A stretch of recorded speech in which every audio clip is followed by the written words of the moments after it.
Hello, in this video, I will talk about two games that I have played in a pool.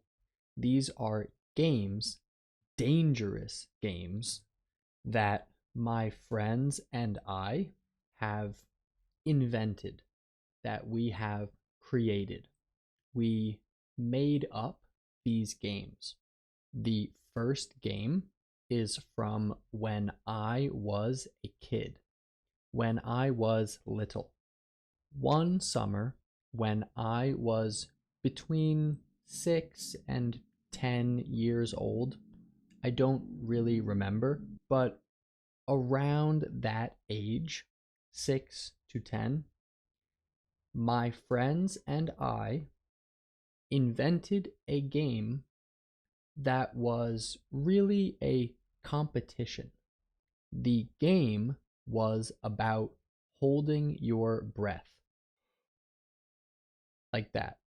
It was a competition of holding your breath, holding your breath.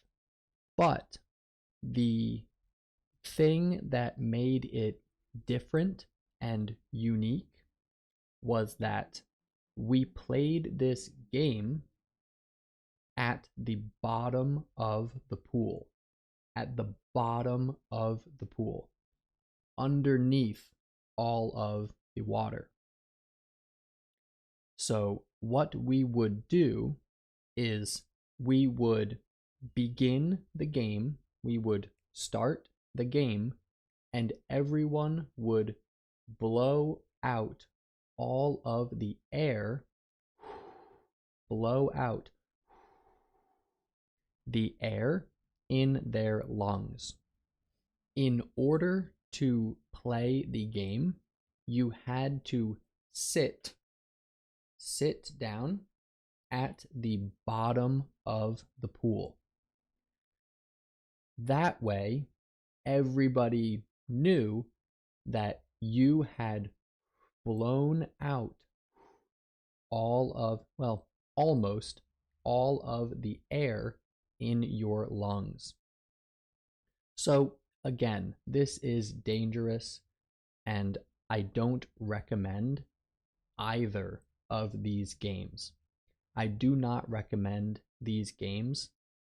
I have to say that, but it's still an interesting enough video, I think. It's funny that we did this. We called the game Zero Breathing. We called it Zero Breathing. And we all would wear goggles. We would wear goggles on our eyes so we could see each other. We could all look at each other at the bottom of the pool. And we would just sit there and not move and just look at each other. And the last person to go up to the surface, to go back above the water and breathe and take a breath, the last person to do that won the game. They were the winner of the game. I actually really liked this game. I just remember always suggesting that we play Zero Breathing. The second game that I will explain is from just a few years ago. It is more recent. This game was invented more recently. It is also way more dangerous. Very dangerous, okay? Do not play this game. It's not really a game. So, a few friends and I were all in Miami, Florida. We took a trip to Miami, Florida. We were in a hotel, and this hotel had a pool. There was a pool on the roof of the hotel. And we were all just hanging out, hanging out by the pool, in the pool, and just, right? So by the pool, meaning to the side, right? Just off to the side by the pool, and of course, in the pool. And we were drinking some beers, just a few beers, and we got the idea to try to drown each other.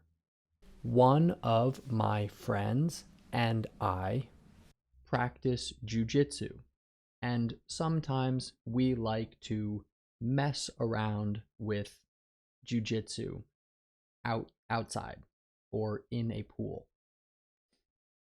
And I thought, hey, we could make a game out of this. One person tries to survive. They try to not die. Okay, that's surviving. Surviving just means not dying. And the other friends, the other people, would try to keep that person underwater, to push that person underwater. And the person trying to survive just has to get a breath, just try to get some air and survive. And when that person cannot breathe and cannot get back to the surface, to the air, then the person taps, just like in jujitsu.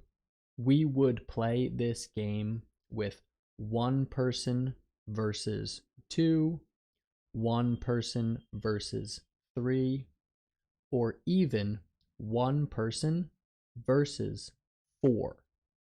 It was really, really difficult. And again, super dangerous. We realized that it's hard to notice if someone is tapping on you, on your skin underwater, because underwater your hand moves slower. It doesn't move like this. It moves a little bit slower. And there is so much movement. There is so much movement in this game that sometimes it's hard to tell if someone is tapping on you. Right when we realized that, we realized, wait, this is really dangerous. We stopped playing this game. We didn't play it anymore. We said, okay, nobody got hurt and we had fun. Let's just not play this game anymore. So that is the only time I have played that game. Have you ever invented a game with your friends? Let me know in the comments if you ever played a game that you created, that you invented. And thanks for watching.